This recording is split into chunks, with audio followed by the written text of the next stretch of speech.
Hello. Hello, welcome to Everyday Ordinary Extraordinary Women. I'm Martina and I'm here with Christina. And Hello, everyone. sorry, Christina, I cut you off. Do you want to say hi? Hello, everyone. And we were inspired to create this podcast after pondering this question. What would the world look like where we can be inspired by every person? Usually we're very quick to compare and judge ourselves and others. And when we do that, everybody's losing. So depending on my point of view, I can either feel small because I come out lacking, or arrogant and dismissive because I feel superior. And those are the only two options. And neither of those options make us feel good or great or anything, it just makes it feel a little yucky. So here's our thought. Someone's everyday normal is someone else's extraordinary. Judgment comes from first impressions, and we invite you, the listener, to go beyond first impressions and see the magic everywhere. There is inspiration at every corner, in everyone, if we're willing to look. And today we're here with Jacque. So, Jacque, do you want to say hi? Do you want to tell us a little bit about yourself? Hi, Christina. Hi, Martina. And hi, everyone. I'll tell you just a little bit about myself. My name is Jacque, and I am 52 years old. I've been living in the States for 35, I have to do the math, since 1989. I think it's 35 years. So I moved here for university, not really ever thinking that I was going to stay, and I did. And I married an American. I have two adult children who are 22 and 25, and I work in education. That kind of is the quick summary of who I am. Right, yeah, right. I'm thinking, yeah, we never think that we're going to stay that long, and then oops, time flies. So whatever it is, right? So Jacque, I remember when I first met you, and it feels like a lifetime away, right? A lifetime ago, we were at your mom's because your mom and my mother-in-law were school friends from Chile way back when. Like that was another lifetime away. Like my children say, my parents are extinct and we're the dinosaurs, and that's their timeline definition, right? and and we lost touch and we got to reconnect this spring, and I just so love who you are as an individual and with your family and your love and care and thoughtfulness, and it was so beautiful to be with you, and we're so excited to have you here. Oh, So thank you. excited to have you. So, if we really knew you, what would we know about you? Wow. Um, I think if if someone were to describe me the way I perceive myself, which it's always very interesting because we have our own self-perceptions and then we have the way other people perceive us, and they're not always the same. But I think that different words have been used, but I'm definitely a very passionate person. Things that I believe in, I'm very fiercely um stick to. So I think that comes with some level of integrity. I'm a highly emotional person.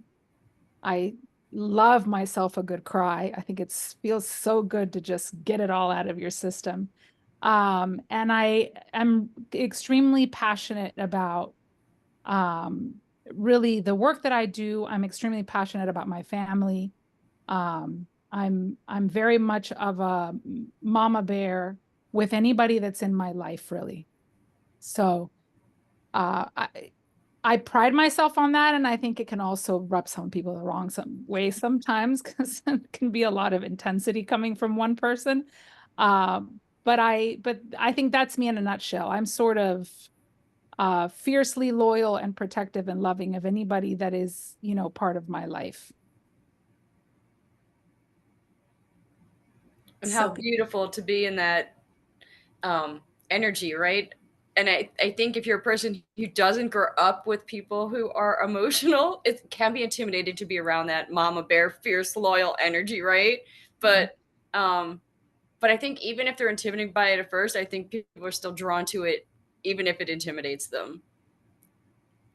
I think we all want to be around someone who's really got our back and is going to go to the mat for you. So I think that's really right. Yeah, and that's true, because I can think of the people in my life that play that role. So yeah. really cool. What would you say your superpower is? You know what, in line with that, really, I think my superpower is that I love so unconditionally. I had this really weird upbringing. I lived in several different countries. My parents grew up in two different countries, speaking two different languages, met sort of almost by chance, and then raised us in multiple different places. I moved to a brand new country, married someone from a country, again, different to my own, not only different to me nationality wise, but I married an African American man. So I married someone of a culture I did not know a lot about at the time. And so I I sort of love really unconditionally, and I am able to, I think my life experience brought me to have such a level of understanding for how different the human experience is on one side, but how absolutely similar the human experience is on the other hand. And the moment I think the more different kinds of people you allow yourself to come in contact with and to meet and to interact with, the more you realize how similar the human experience is. Like deep down, it's really similar. It's the outside stuff that can be really different. And I think that allows you to love people in a really different way. So I think that's my superpower. And as I'm listening to myself talk, I think that sounds really conceited. And I don't mean it that way at all. I mean it like I've been blessed with the life experiences that expose me to so many different kinds of things that I think that the way I look at the world is through a lens of where can I have something in common with this person and what about them deserves to be loved. So and that goes across my entire, personal and professional day to day. It's such a true gift that your parents gave you, right? To to have experienced so many different cultures and being kind of forced into change too, Yeah. right? And being forced to adapt at a young age just made you this adaptable, open-minded adult, which is, I think, what probably really makes you a very special teacher too, because you have such a big lens to see things from. And it was hard, like in the moment as a child. I remember it being difficult to adapt to new schools and having to meet new people. And my dad, and he's, not a particularly emotionally available person. He's your very sort of traditional Nordic European. But he always said, you're going to appreciate this down the road. These are skills that are really good to have long term. And I think he was really right. So I need to make sure I tell him that. But yeah, I think he was really right. It's skills that in the moment you don't realize, and then after the fact you think, wow, this really added value. So good. My parents are both passed, but I remember thanking my dad as an adult for not forcing us, but really exposing us to volunteering and giving back in our community at a young age. And I don't remember what I was volunteering at the moment, but I told my dad that, I really got that from him, how important it was to give back to your community and be, involved. And I think that was one of the biggest things my parents gave us. And you just saw him light up to be like, oh, you got that from me? Really? We instilled that in you? Yeah, I did a good job, right? But it was just so sweet to be like, yeah, Dad, we all got that from you. Really Yeah, good. I think we all need a little bit like reassurance sometimes that what we're doing has made a difference somewhere to someone, even if it's just one person, to kind of keep us on our path. Oh, it definitely helps, particularly if your children tell you that. So, but as I was listening, one of the things I heard too is one of the things for me of growing up in different places was the the curiosity, right? Trying to understand humans at a completely different level, right? Because it's like, okay, I was here, and then I was here, and then I ended up here, right? And trying to not fit in because I will never be able to fit in, right? That's another gift, right? We're never, because we lived in so many places, we're never gonna really fit in.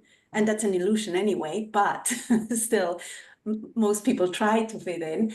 But the like finding my own way of doing things, which I definitely know you did, right?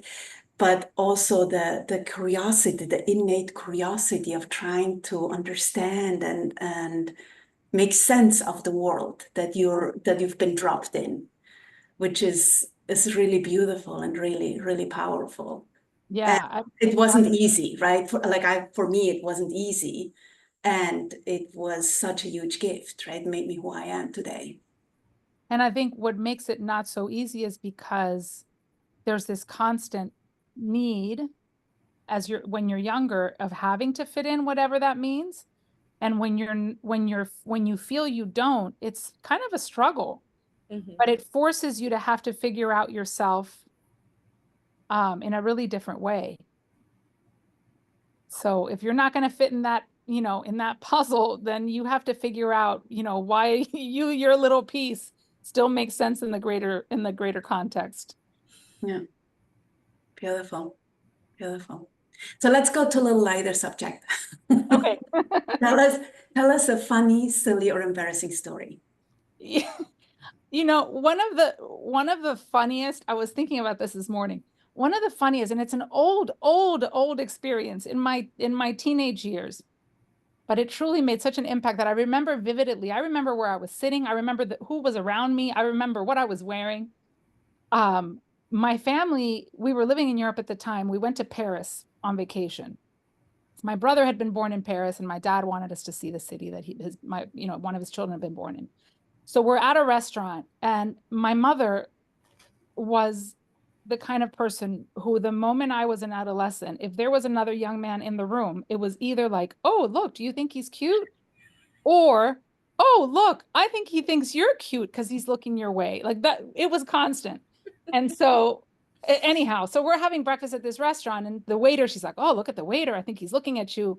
And she and I are going back and forth in Spanish because we're in France. No one can understand us. And she's like, oh, I think he's looking at you. And I'm saying, oh my God, no, he's ugly. I don't find him attractive. Don't say that to me. So we're going back and forth. And then the waiter that we've been speaking about comes and puts my orange juice in front of me and says in Spanish, here's your orange juice. And I wanted the earth to swallow me. My mother thought it was uncomfortable, and then she thought it was funny. I was 14, 15. I thought it was the worst thing that had ever happened in my life, that I would never recover. That probably the entire restaurant, if not the entire country, knew what an ass we had made of ourselves. So anyways, for whatever reason, it stuck with me. And this morning, as I was thinking, oh yeah, it was really, really embarrassing. And now, you could think that was actually really funny. I think the underlying message was, don't assume. You can't assume anything about anybody. We made the assumption we're in France. He doesn't speak any Spanish. What do we know? And a lot of times if I start speaking Spanish, people look at me and they're like, what? They can't even they can't put two and two together that someone who looks like me could speak Spanish. But so there was like a deeper lesson maybe in it for me, but in the moment, I still remember it probably as the most embarrassing thing that's ever happened. I felt so, so bad. Oh. And probably to say nice things, right? Say nice things out loud. Oh my Say God. nice things in public. Right? Exactly. Yeah. So many good lessons there. Yeah. All right, I'm going to give you a multi-part question, and you can choose to answer one piece of it. It might be one answer for all of it, or you can just choose however. So, what made you who you are today, or what was your biggest lesson? What took the most courage, or when did you take a stand for something that really mattered? So what made me really who I am today, specifically, I think that part of who I am today has been very much influenced by having raised two kids. I think that for me, parenting taught me a lot about myself. And because I think that, you know, I don't believe in kids as a blank slate, right? So I think you choose to bring these kids into the world and they come out like with who they are. And my job is to sort of nurture and allow for the space for them to become the people that they were from day one. But in the process of doing that, you really learn a lot about yourself, because there's just cultural things and there's all these other forces in play that aren't necessarily allowing you to do that. Maybe allowing is a strong, but it's sort of not like your everyday thinking necessarily. So you have to be very intentional about how you parent when you're parenting from that. So in that process, you would really have to work on your own stuff in order to do that well. So I think that really has been a super influential thing in who I am today. I think in line with that, my mother died very unexpectedly and very young, at 56, 57, when my kids were toddlers. And I had a very close relationship with my mother. We spoke several times a day. She was one of these fierce, unconditional loving people. She was definitely my example in that. And that could have easily sort of, I mean, I felt pretty broken for a little bit after that, but I had these young kids, and one of my cousins at some point said to me, like, you have 2 kids to raise, like, you don't have the option to stay in bed, like, you're gonna have to figure out how you get yourself out of this, but like, you don't have a choice. And I think that as much as that's probably the saddest thing that's happened to me up to date, it was also the biggest blessing. And that sounds weird to say, but it was, because it forced me to deal with a lot of things that I was in my early 30s. It had forced me to deal with a lot of things that I have had sort of just been shoving under the rug, or, we'll leave this for later. And so for that to have come at the time where I was trying to raise these kids to be the best versions of who they are and were and wanted to be, was actually really what I needed. So, and it took me a really long time to be able to come to to fully embrace that, because, it feels kind of weird to say, yeah, it's great that my mother died. Because no, I mean, it wasn't great. I'd love to have her around now, to be honest with you. It'd be fantastic. And, who do I say? Oh shit, mom, I'm, 53. And what did you have hot flashes? Like, you want to talk about things of whatever life stage you're going through. To not have that is kind of sad. But I think that it also allowed for growth in me that I'm not quite sure would have happened.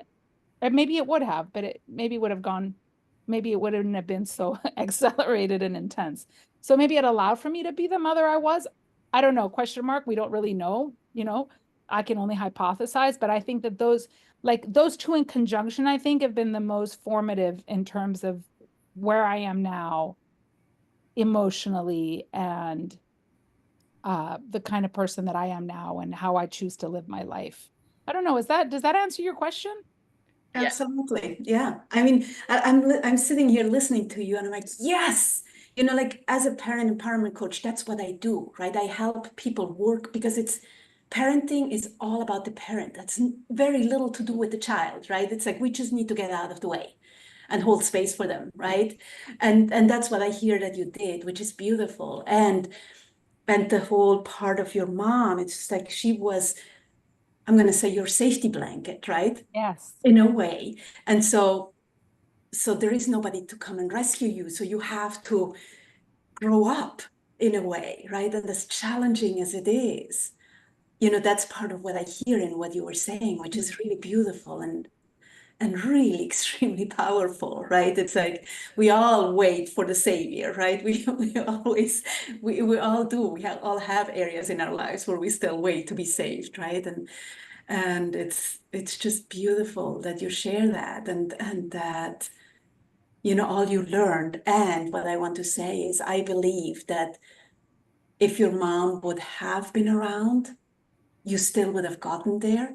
It probably would have been a different path to take. Yeah. I said, Safety blanket. That's, that's such a perfect phrase. I don't know why I didn't think about it myself, but it's exactly it. Yeah. yeah. Yeah. And it's like, I remember with my mom, right? I would call her at any time, right? It's like, okay, this is going on. Can we, what do I need to do? Right? And Mhm. she would have the answer. And then after she passed, there was a point where I would have to say, okay, so what would my mom say to this?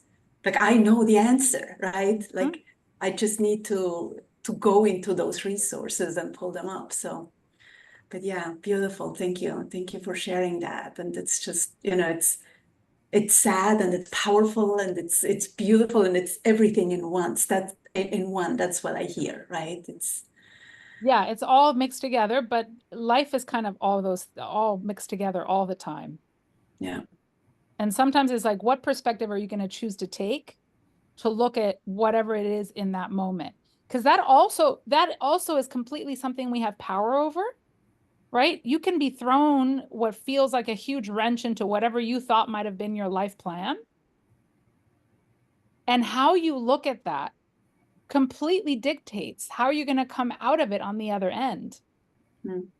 Absolutely. So, sometimes roadblocks are there to show us that maybe our path wasn't really the right path. Sometimes they're just to slow us down, right? Maybe the timing wasn't right and we just need to slow ourselves down. Maybe we need more self-care over here before we're ready for the big project. And so it's always how you choose to see the opportunities that are in front of you.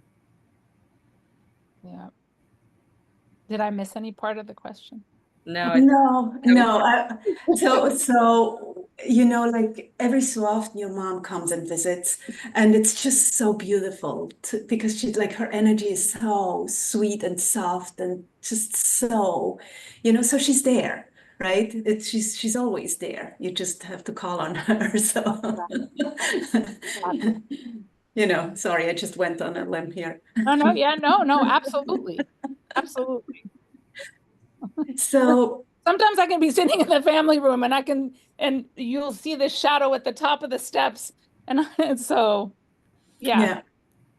I lost my mom when I was 35. She was 59, so kind of similar to you, Jackie. And I remember I watched a lot of Sylvia Browne with her, and some lady was talking about like change falling on her in the shower. And I said to my mom, like, okay, mom, send me.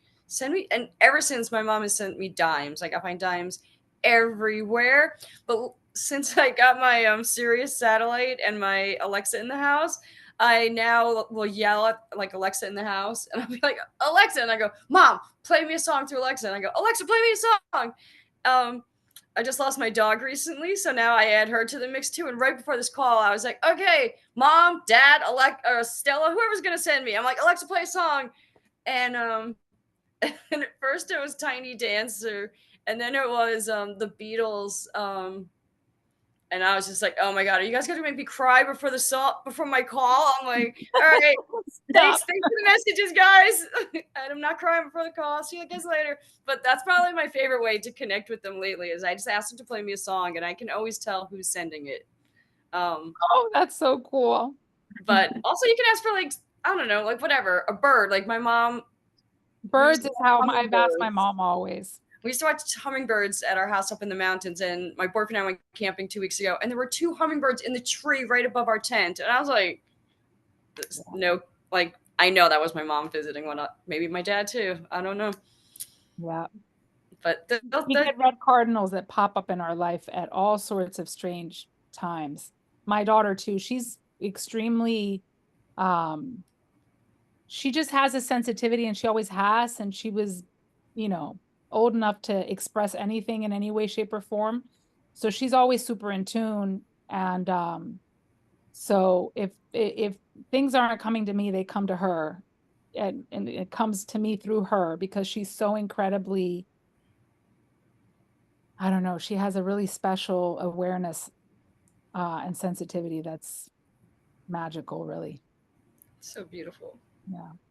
And that's part of your result, right? For letting her be who she is. She teaches me a whole lot. I can say that. Yeah, but you're willing to learn, right? It's instead of telling her, no, that's not true, right? I remember with my daughter when she had these night terrors, right? It's like instead of saying, no, it's not true, just really sitting with her until she could get it all out. And it's all like providing that space for her to be herself, which is really, really beautiful. Which kind of is a lead into the next question. Tell us about the time you took a chance for love. And it's not necessarily romantic love. It can be self-love. It can be whatever. When did you take a chance for love? You know, honestly, for me to have stayed here was taking a chance for love, and it does happen to be romantic love. My life plan, as I thought it would be, was always to return to Chile, and just culturally, it's where I feel most in tune, where I feel most comfortable, where I feel the most, I don't know what the word is. I just feel more a greater synergy there. I feel most comfortable there. So, anyways, my family had moved to Europe when I was 14. My dad wanted us to see his country, and so I didn't want to leave Chile, and I wanted to go back. So my plan was always to go back. And so when I wasn't allowed to go for university, because at 17 we listened to our fathers, I certainly didn't have the self-confidence to go against it. So I was given the choice of coming to the States or staying in Holland. And I knew I didn't want to stay in Holland. So I said, okay, fine, I'll go to the States. So my plan was I was going to go to the States, I was going to go to university, and then I was going to move back. And that was it. That was it. No other story. And then I was going to go to medical school, and then I changed my mind about that. And so then I decided to go into education. So I thought, okay, I'll stay one more year and I'll get a master's, and then I'll go back, because then I can get a job at the international school. I had my life planned out. And I think about maybe a week into graduate school, I met my husband. And it was a chance because I was really young. I married really young. I met him young. I met him at 21, 22. I got married right before I turned 24. I can't say that I was like, I like living here, but it wasn't like, oh my gosh, this is the best place I've ever lived, I want to stay forever. But I was like, I don't want to do long distance. Like, this is either going to work or not. Like, okay. So I was like, we're going to move this real quick because it's going to work. It's not going to work. I think it's going to work. But it kind of felt like a chance. And in hindsight, it certainly feels like it was this total jump into the unknown. I'd never really had any particularly long, significant relationships. So it was sort of crazy. And I'd have to really bite my tongue. Well, my daughter is now actually the age I was when I was engaged. So I think that if she now kind of said, oh, I'm going to do this, I'd have to bite my tongue and let her do her thing. But I'd be thinking, God, you're so young. You don't know anything. You don't know anything at 23, 24. So that was my chance for love. And here I am. So it worked out just fine. But in the moment, it felt a little rebellious, and it felt like I was just going to, go for it. And throw all your plans out the window, right? Throw all my plans out the window, yeah. Throw all my plans out the window. Nothing went according to plan after that. The whole plan had to be redesigned. So beautiful. Which clearly was the plan all along. So well, and I think that's the biggest thing to learn in life, right? Like, we can have plans, but it doesn't always go that way, right? Like, it's nice to have something to aim for, right? But it's truly the good stuff happens along the way to that goal, right? And sometimes we reach it, sometimes we don't, but it's more of just what creates those adventures in life. I think I feel, at least. Yeah, and I think you have to be flexible. Yeah. Because like you said, right, all those roadblocks sometimes are just because you need to slow up, you need to slow down, you need to slightly veer course. You just have to allow. I think you have to allow for things to flow. And then you also have to, as long as I think you stay really alert and like, you stay like present with yourself and you're really true to yourself, then you can go with the flow. Otherwise, you're not really going with the flow. So you really have to sort of let go. That's really, I think that's the key to life, is letting constantly, right? Constantly let go of control, let go of the steering wheel, let go of, it's like what I heard as you were talking was like, yeah, human plans and God laughs, right? It's that saying, right? It's like life is gonna unfold however it needs to unfold, right? We can have our plans, but maybe that's not what's best for us. Right. Or most likely it isn't what's best for us if it's not what's happening, right? But we're so attached to believing we know with our minds rather than just allowing ourselves to let go and let life take us where it wants to take. And I don't mean to be like whatever you call that, like uh what's the word? Like just let it take you wherever, right? Because we have free will still, right? But still allow for that. Oh, okay, we're going that way. Okay, we're going that way, right? Rather than I'm gonna force the outcome. And that's one of the most challenging things for us as humans, always, always. Mm-hmm. Yeah, nothing good comes out of trying to force any sort of outcome. Nope. Jackie, what fills you up? What recharges your batteries? Um, there are several things that recharge my batteries. I mean, the beach does a whole lot to recharge my batteries. I'm a very much a warm climate kind of person. Um, there are multiple reasons why I've loved moving to this new school. This is my 5th year there. But the vast majority of the people I work with all come from Latin America, and I feel totally free to complain about the cold without people looking at me funny. Because people do look at you funny when you complain about the cold. People who've grown up in the Northeast think kind of that you're nuts. Like, why are you complaining? Don't you love the seasons? No, not really. Like anything below 65, I really would rather not experience. But so anyway, so I would love a warm day at the beach is very, very recharging. But now that my kids don't live at home with me, they both live in New York City, so it's close enough where I could see them as often as I want within reason. But there's something about being with them that is really nourishing to me, because they're just really phenomenal human beings. And it's just wonderful to spend time with people that are so, they know me obviously really well. There's just something comfortable about being with people who love you and know you, and you don't have to explain yourself. And there's just a handful of people, between the friends. It doesn't come necessarily with family. So there's just always like people who you can really just do that with. And they are that. So whenever I can sneak away, I try to, because it's really they both fulfill very different things for me because they're two such tremendously different human beings. But being with them just makes me feel centered and at peace. And that's what I like the most, especially because I run a little high intensity, high energy most of the time. And I feel everything so intensely. Everything is kind of big for me. I love to cry, but everything I feel so like into my core that it's like a little bit of a respite, if that makes sense.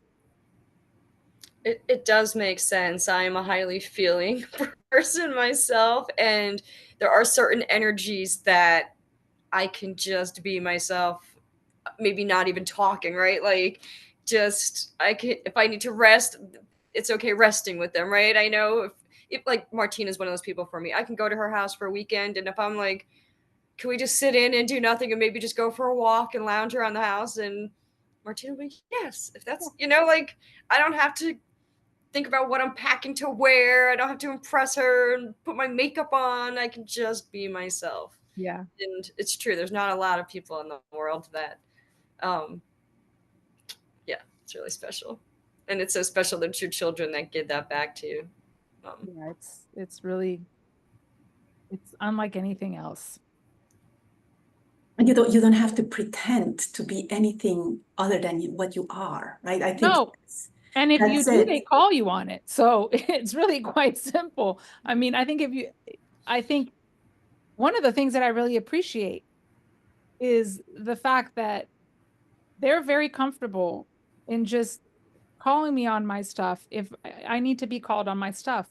But they do that with a great level of compassion and love, right? Because it's easy to say, well, I'm just telling you how it is. I'm just telling you the truth about yourself. people can do that in really cruel ways. And people can do that with a lot of love and empathy, and it lands so differently, right? So, Well, the first one just puts your shackles up, right? And you automatically go into defense and no, you're wrong, rather than like we're not able to listen if somebody, depending on how people say things, right? It's really important. yeah. Beautiful. Beautiful. Look what you created. Isn't that the most beautiful? I hope you're taking pride in that. I take a lot of pride in it. And one of the things that I tried really hard in both my professional life and as a mother was to always have pride be something that children felt internally, like a self thing, not that it was to please somebody else. So I always thought it was really important to say, let's say to my students, you must be really proud of yourself. Look how nicely you're writing, as opposed to, I'm so proud of you. Because the flip side of that is, I'm so disappointed in you. And that's not a dynamic that I necessarily wanted to set up, right? So, like I feel pride in them, and I want them to feel proud of who they are, but I'm always super hesitant at being like, oh, it's because I did this way. Because then it feels, I totally get that. And it's what like, I mean? It's kind of like a you weird feeling. stepped I'm like, out of the way. yeah, totally. I feel so proud. It's true. But I also like to always like cover that in a layer of like awareness of what that word means. Because I think the word is kind of overused. Like the word love is kind of overused a little bit. So anyways, that was sort of what it made me think when you said that. Because to me, it's like it's a meaty sort of word. Oh, and I get it, because for me it's like, well, I cannot really take credit for who they are. I can take credit for having stepped out of the way, Yes. and I can take credit, like, what you're saying. For me, what I told them is, at the end of the day, you go to bed with yourself, so you know if you did good or not. Yeah. And that's going to make you feel however it's making you feel, right? There's nobody else watching you in that. And so it's your choice, right? And really providing that space. And I guess that's part of what that you were able to create that for your children is And I was creating the space at the same time that I was pretty ferociously sort of trying to, as much as I could, influence the fact that other people would give them that space. So it's kind of a funny thing, because on the one side, I was busy with nurturing who they were and allowing that to develop, but also making sure that there weren't outside forces that were going to interfere with that work in any way. And so it's very active work to step aside and at the same time protect, is like a constant thing. And then when they're adults, you have to learn to step away a little bit, a whole lot of it, and realize you can't do the protecting anymore, and they have to fend for themselves a little bit. Yeah, and sometimes they need to fall on their face, right, and figure it out on their own, and trust that it's all part of the bigger plan in a way, right? Which Exactly. is one of the most challenging things if you have children. So yeah, absolutely. Wow. Wow. So if you had a magic wand and you could give people any quality, what would it be and why? You know what? It's two qualities that I think go hand in hand, because I think I would love to give people self-awareness. And what I mean by that is, a lot of people go through life with their ego being sort of the primary motor of their thinking, their actions, their reactions. But I think if you're really self-aware, what that does I think they go almost hand in hand. If people who are really self-aware automatically also have a great degree of empathy for others, because going to the beginning of our conversation, right? if you start getting how common our human experience is, regardless of the outside chatter and the outside forces that might be different from one person to another, it's impossible not to have empathy for what somebody else might be going through, even though their life might have nothing to do with yours, even though choices they may make may have nothing to do with the choices you would make for yourself. And in my mind, that empathy comes with being self-aware, because if you're self-aware, you have to be honest with yourself. And the moment you're honest with yourself, then it opens up sort of honesty about everything else. Does that make sense? Is that super obtuse? I mean, Right. that's how I kind of think about it. And I think I truly think this would be a more peaceful place if people could have a little dose of self-aware empathy. Because the way that we relate to each other would be completely different.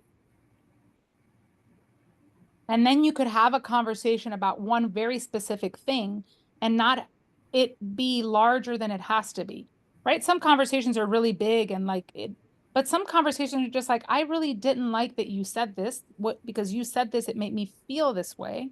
And if you're self-aware and you have empathy, you can understand, oh, I have felt that particular way before. Let me empathize with why I've now made this person feel that way. If we communicated that way, I mean, I can't even imagine. It would be beautiful. Absolutely.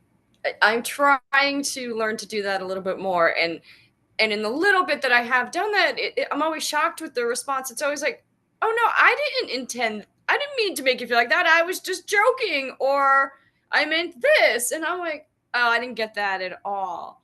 Yeah. It's hard. And that's over here for me to keep looking, like, where do I keep taking it personally? Where am I adding extra meaning? And when I am doing that, can I have this more conversation if it's really bothering me, right? Like, maybe sometimes I could just be like, you're taking it personally and that's enough, right? But sometimes maybe I need clarification. Maybe I need to have that conversation. And they're hard conversations at first, but the more practice you get at doing that, the easier they become too. I think it's really hard work. I mean, I don't think, you know, I don't think that I'm great at that all the time. I just try to be. I mean, I try my best, but it's really, really hard work because, I mean, ultimately, all of our life experiences affect us in some way, good, bad, or indifferent. And so I think it's really normal. And I think we also have to give ourselves a lot of grace and love. If we have a reaction that's coming from a place of trauma, or that's coming out of a place of, it's almost like, you have all these little wirings that just happen just based on what life has thrown your way, just to, yeah, okay, maybe I can do better next time. But I can also say, okay, well, you know what? That's what it triggered in me. I'm super self-aware of why it made me feel this way. Maybe I don't need an explanation. Maybe this is all about me. So I think it's constant work.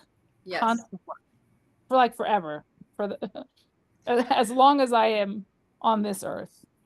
Absolutely. I mean, most of the times when we're upset, it's not with what's going on in the moment, it's what it reminds us of the past, right? Yeah. And so yeah, we're hardly ever present to the person in front of us, right? We're present to the conversations in our head about whatever.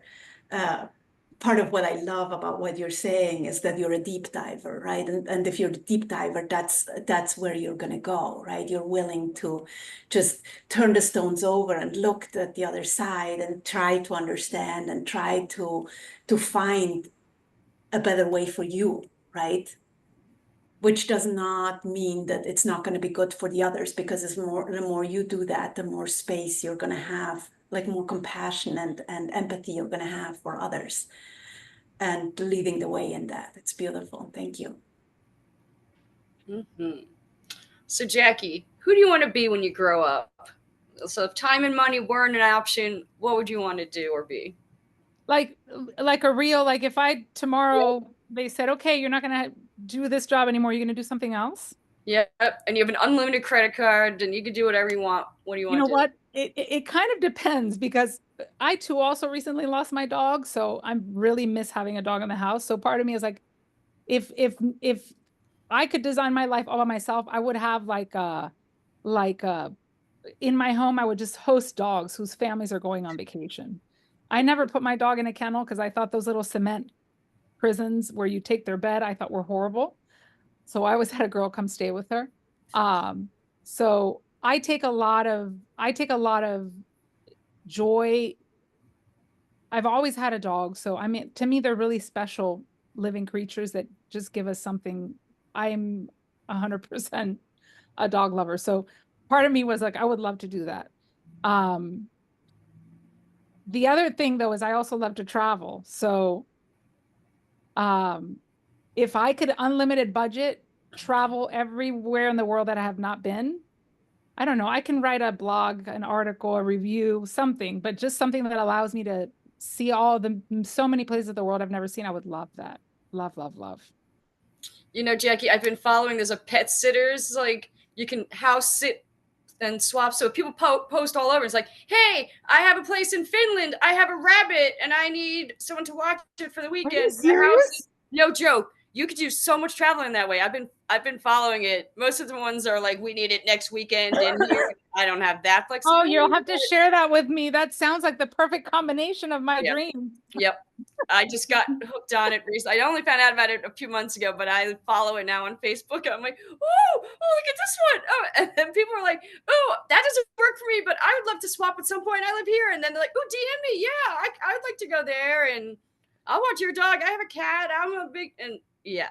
That's amazing. New possibilities. New possibilities. Yes.